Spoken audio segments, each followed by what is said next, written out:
Bonjour à tous. Alors aujourd'hui, je vais vous faire une présentation d'un montage sur une line troute en 15 cm. Donc dessus, c'est simple, c'est un montage qui s'appelle une line troute modifiée. Donc c'est très simple, c'est un montage qui permet à l'hameçon d'être libre. Donc voilà, comme vous pouvez le voir. Je sais pas si vous arrivez bien à le voir. Voilà. Donc ce montage, en fait, il permet d'éviter un grand nombre de décrochés parce que quand vous achetez la line troute en 15 cm, et je sais qu'il y a beaucoup de pêcheurs qui aiment bien pêcher avec des leurres de pas très grande taille, donc quand vous l'achetez, l'hameçon est beaucoup trop petit, il y a beaucoup de décrochés. Les poissons le prennent mais des fois ne se piquent pas, donc c'est assez embêtant. Donc du coup moi je vais vous faire ce petit tuto pour pouvoir réaliser ce même montage et ne plus avoir ce problème de décrocher ou de louper avec ce genre de leurre.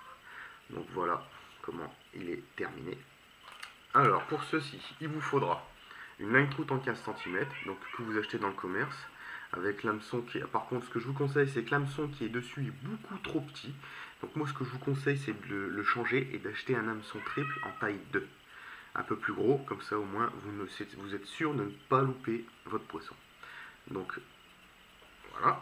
Ensuite, il vous faudra de la corde à piano. Donc moi, j'ai pris la corde à piano en 80 centièmes. Il vous faudra une pince plate. Il vous faudra également une pince coupante et aussi une pince ronde.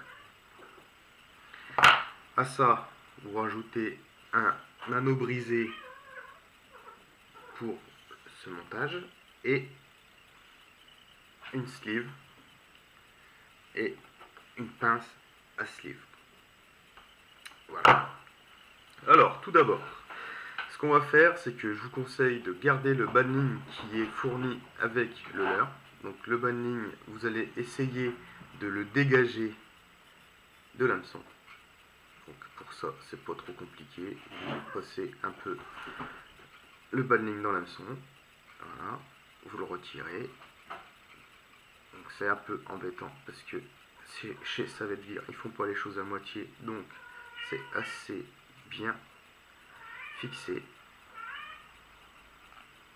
Voilà. Donc vous retirez l'hameçon du banning comme ceci. Voilà. Donc l'hameçon est complètement retiré. Donc moi j'ai un hameçon déjà en taille 2, donc moi je vais le garder. Donc vous, quand vous aurez retiré l'hameçon qui est d'origine sur le leurre, vous le mettez de côté et vous prenez votre hameçon en taille 2 que vous allez mettre de côté aussi. Une fois que ça s'est réalisé, vous retirez le banning de la troute. Voilà. Donc le banning, vous le gardez. Ensuite, vous allez prendre votre corde à piano. Donc vous allez prendre une petite section. Ça sert à rien d'en prendre 3 mètres non plus. Prenez une petite section. Donc là, vous coupez à peu près, allez, on va dire 10-15 cm. Là, hop, vous coupez. Une fois que vous avez fait ça, vous allez prendre votre pince ronde. Avec votre corde à piano, vous allez à peu près le mettre, on va dire, à 5 cm. Voilà.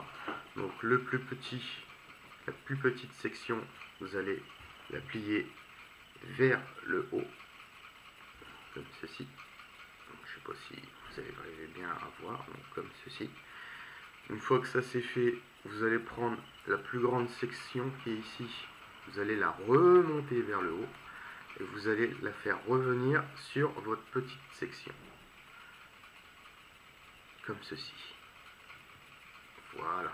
Donc, vous allez obtenir ça. Donc, je ne sais pas si vous allez bien voir. Voilà. Une fois que ça c'est fait, vous allez prendre votre pince plate. Voilà. Donc, vous allez le positionner comme ça. Une fois que ça c'est fait, avec la plus grande section, vous faites 2 tours de spire bien jointive sur la plus petite section. Voilà. Voilà. Pour obtenir ceci. Je ne sais pas si vous voyez. Voilà. Une fois que c'est réalisé, sur la plus petite section, vous allez prendre votre pince ronde et vous allez la tordre pour donner une forme d'hameçon. Voilà. Voilà. Il faut que ça soit assez arrondi. Voilà. Donc moi, ça donne ça. Je ne sais pas si vous voyez. Voilà. Une fois que vous avez réalisé ça, vous allez couper. Alors coupez pas trop court au début, parce qu'après il faudra le régler pour voir s'il n'est pas trop grand dans le leurre. Donc là vous prenez votre line trout. Donc vous allez le passer dans l'encoche. Alors je sais pas si vous voyez, dans l'encoche où l'hameçon devrait être inséré. Donc vous insérez le crochet dans le leurre. Voilà. Donc là ça m'a l'air d'être pas trop mal. Donc je vais le laisser comme ça. Peut-être le recouper un peu parce qu'il a du mal à sortir. Donc là, très important qu'il puisse sortir librement. Car l'atout majeur du line trout, c'est que comme le badling passe dans le leurre, quand le brochet va engamer le leurre, l'hameçon va rester dans la bouche, mais le leurre il va coulisser sur le badling. C'est ce qui va éviter au leurre de prendre trop de dégâts avec les dents du brochet. Donc une fois que vous avez fait ça, vous vérifiez bien qu'il s'accroche bien dedans et qu'il se libère très bien. Donc ça c'est impeccable. Moi j'ai très bien réalisé ça. Je vais ensuite reprendre ma pince ronde. Vous prenez votre corde à piano, vous allez le positionner à peu près, alors je sais pas si vous voyez, vous allez le positionner à peu près en dessous du crochet. Pourquoi le positionner en dessous du crochet, pardon? Bah, c'est très simple, c'est parce que en fait, comme votre montage il va être dans le trou où est inséré l'hameçon, si la deuxième boucle, vous allez la faire trop près du trou où sort le badling, quand vous allez mettre votre sleeve, la sleeve va bloquer dans le trou et du coup votre montage il va pas être plaqué sur le leurre, donc du coup ça va pas faire un truc assez joli et ça va perdre toute ses efficacités. Vous allez avoir le montage qui va s'enlever du leurre et tout, et c'est pas trop ce qu'on cherche. Donc je disais, vous allez mettre votre pince ronde à peu près en dessous, peut-être même un petit peu avant, mais vraiment de pas grand chose. Une fois que ça c'est fait, vous allez prendre la plus grande section et la tordre autour de votre corde à piano. Donc, vous allez obtenir ceci. Donc c'est normal que ça soit plus petit, hein. Donc c'est très important de faire une grande boucle où l'hameçon va être inséré, parce que l'hameçon, sur le montage, quand vous allez le faire, l'hameçon il va être sur la plus grande boucle, donc du coup ce qui va donner un peu plus de liberté à l'anneau brisé de pouvoir coulisser dedans. Une fois que ça c'est fait, vous reprenez votre pince plate, vous pincez la boucle que vous venez de faire, et là vous refaites 2 spires bien jointives.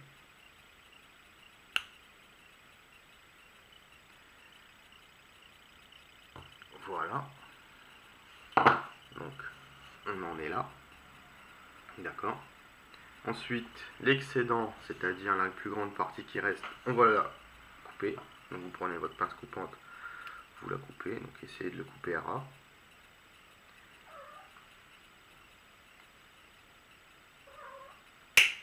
Voilà. Donc le montage est presque terminé. Donc là, on en est là. Ensuite, la boucle qui est ici, on va la mettre à plat.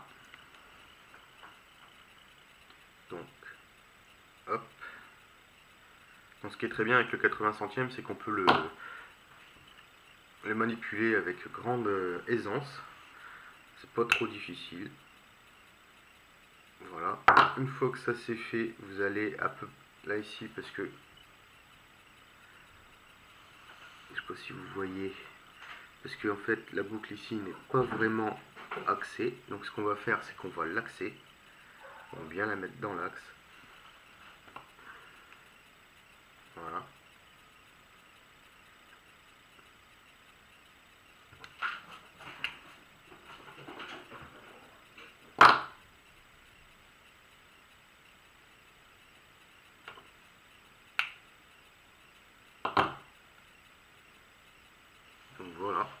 là c'est bien dans l'axe.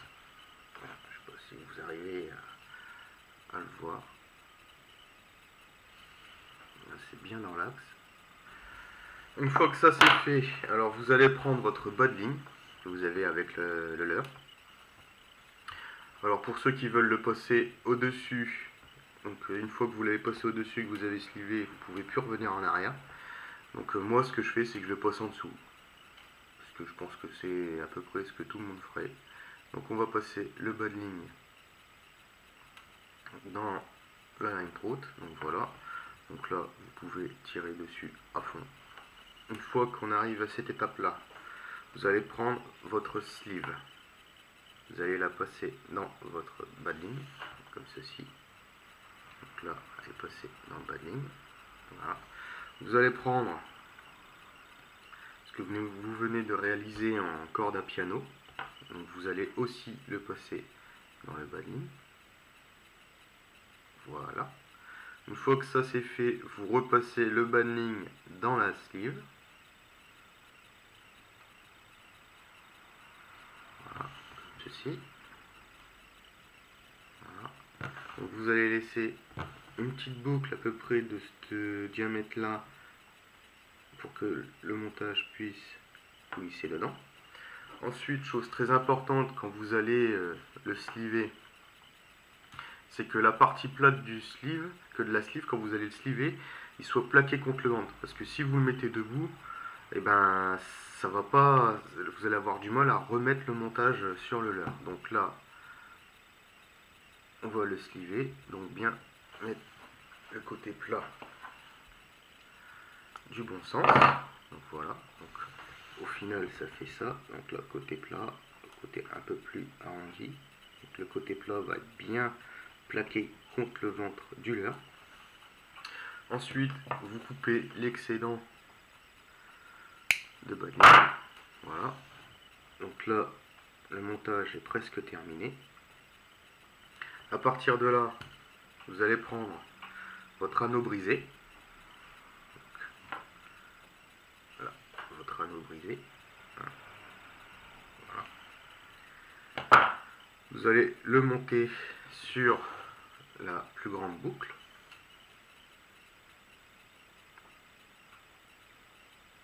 Voilà. Une fois que vous avez monté la boucle, donc moi je le mets pas encore tout de suite à fond l'anneau brisé parce que je monte l'hameçon en même temps, comme ça on fait d'une pierre deux coups. Voilà. Hop, donc là l'anneau brisé est mis dans le montage, le hameçon est dans l'anneau brisé. On n'a plus qu'à faire glisser l'anneau brisé pour fermer les deux. Donc voilà, donc on obtient ça. Et voilà, donc votre montage est terminé. Il n'y a plus qu'à regarder si vous n'avez pas été trop court. Donc voilà, fini ce que ça donne. Donc là, comme je vous expliquais, j'ai ma sleeve qui ne touche pas la sortie du banni. Mon hameçon est complètement libre et mon montage est plaqué contre le ventre du leurre. Donc là, question discrétion, c'est plutôt pas mal. Voilà, donc maintenant le montage est terminé. J'espère que vous avez réussi à me suivre et surtout que ça vous a plu. Je vous invite donc à vous abonner à ma chaîne, à faire un petit like à ma chaîne aussi. Je vous retrouve très prochainement pour de prochaines vidéos. A plus!